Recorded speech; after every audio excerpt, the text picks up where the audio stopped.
Let's see how to divide a page into multiple columns in Microsoft Word. So first off, we want to open Microsoft Word. And as you can see right here, we have our document ready. Now, as you can see right now, the text in this page is only formatted into one block or one column. Now, what if we want to make it so that it will be separated into 3 different columns? So what we can do is highlight our text. Now click on the Layout tab. And from here, click on Columns.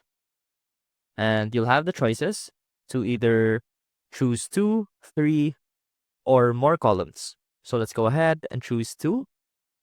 And as you can see, Microsoft Word will automatically designate or divide your text into 2 columns. Now, let's go ahead and try making 3.